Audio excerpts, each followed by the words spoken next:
Right. Okay. My name is Rainer Heun. I'm consultant psychiatrist and professor of psychiatry. I'm editor of Global Psychiatry Archives, which the name of the paper journal now. Um, yeah. Good evening. I'd like to present a very interesting paper, which I hope I get it right and I explain it right. It's a bit tricky. It's by Carey et al. From the University of Oxford, and they looked at attention bias modification.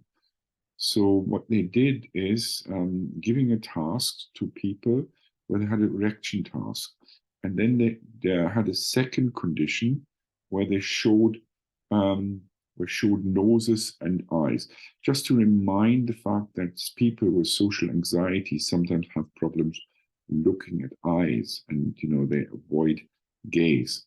Right. Okay. So this is why they look for gaze anxiety and depression and social anxiety, and the people who had AB or attention bias modification were more or less very comparable to the ones who had control training.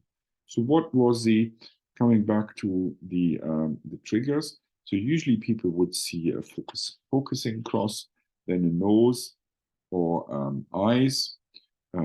Randomly, there was like a couple of hundreds or 500 trials. Then they would have to see a dot on one side or two, and then or stars, and they would then have to react on that. And what happened is that, and the question was whether people would avoid or would, after some training, focus more on the eyes, or we be able to. And the question being, or the comparison was in the training, and so they had a pre-training assessment. So again, controls, for example, had fixation cross, as I showed before, eyes and nose images, and then this response time, and response time to this dot, or let's say to the star, whether it's one or two, was then documented. The training phase was more or less a fixation cross, eyes and nose above images, and then eyes on noses. And then there was post training, eyes on noses, again more or less the same, fixation cross, eyes on nose images, and then stars to react with whether one or two with the left or right fingers on the mouse. Anyway, so the difference between the controls and those with attention bias modification was that one group only had images of eyes, and the other one had nose or eyes. So what the expectation was that they might, after a while, be more able to look to eyes. And this is eventually what they did. So when they looked at these are the pre-training conditions and mean response times, so response times, so people got better more or less in this in the condition. So response times to these stars went down. And what the durations of looking at eyes was increased in these people who were focusing on this attention bias modification, where only eyes were presented. So the mean fixation duration was increased.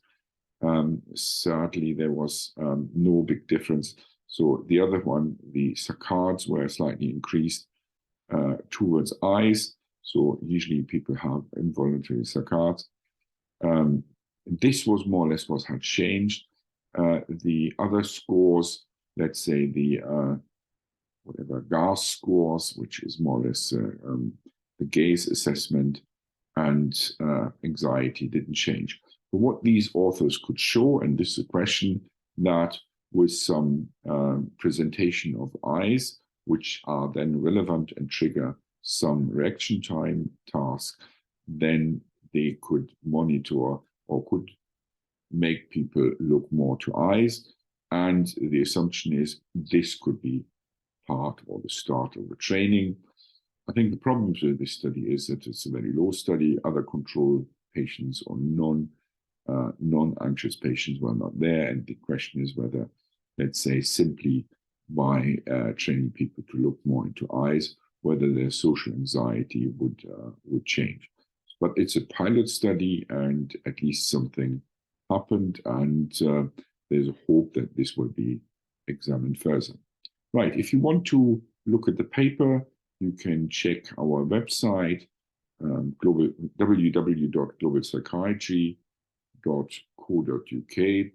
And if you're interested in these snippets of information, please subscribe to our YouTube channel, Global Psychiatry Archives. And if you're interested in the Global Psychiatric Association, then Google this and look at our website. Thanks for your interest, and thanks for your attention.